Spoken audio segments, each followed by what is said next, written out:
It's Stinkfist, again, with a video about Wrath of the Lich King.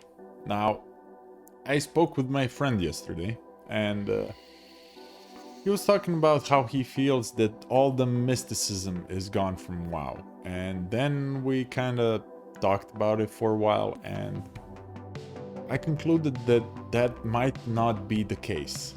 Now, all these BIS lists, pre-rate BIS lists, all the tier lists of the meta classes and what's viable, what's not viable, etc., is kind of tainting the whole WoW experience. Since a lot of people are not gonna play at that level where that really matters, uh, it just creates this sort of false sense of doom and gloom, and that everything has been discovered and sculpted and you have to fit into categories and whatnot. And I just thought that there's a lot of unexplored stuff still left, and I have some examples of that as well.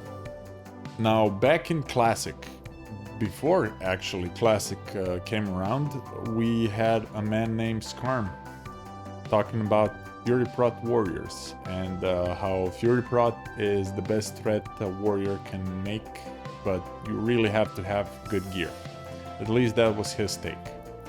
Now, when Classic actually launched, we had Fury Prot warriors from Phase 1, basically just wrecking everything. And I was lucky enough to roll a warrior and to have that play experience. And Fury Prot was an amazing experience at that. It was a great flexible tank that could DPS and tank and be really tanky if you just itemized between the fights right.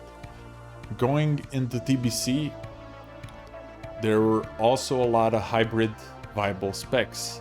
Most of them were known. The most noticeable was, of course, the SLSL Warlock, which dominates Arena.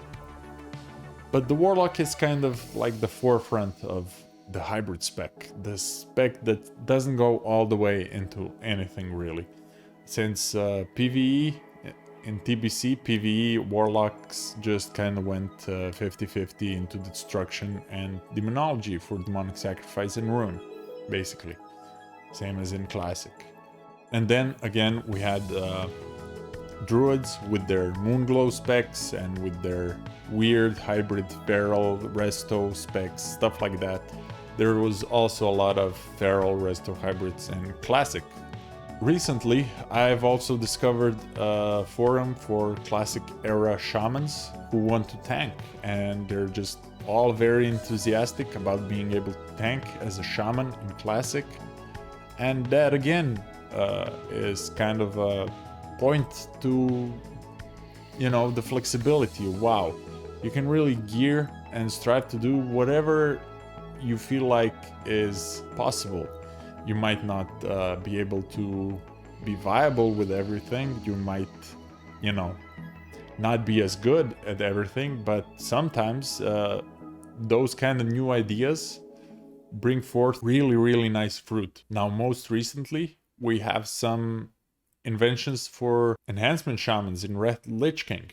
We have healhance and spellhance shamans, and I saw a video from Rugs, I'm gonna link his channel down below, talking about healhance and how it's really, really nice that you're able to put out all this damage as an enhancement and elemental shaman, but you're actually the designated healer of the group. However, he thinks this is only viable in 5-man content. Maybe. Same with Fury tanks. Fury Prot in Classic will see this being viable even in raids. I doubt this, but hey, you never know what people are capable of. Also, the Spellhance version is where you orient towards spell damage instead of physical damage, since you do cast a lot of spells as Enhancement Shaman. There's also another hybrid spec that is really, really popular. Some people say, especially late into Wrath, and that is the Preg Paladin. And that's just basically a split between Retribution and Protection, and it's a PvP spec that does quite consistently good damage and heals a lot, since it crits a lot and it does have some procs in the Retribution tree and whatnot. Finding out about stuff like this really, you know, puts a smile on my face, because even though we have all the information about pretty much everything in this game, we know where everything is, and people do make optimal routes all the time, optimal gearing, optimal this, optimal that.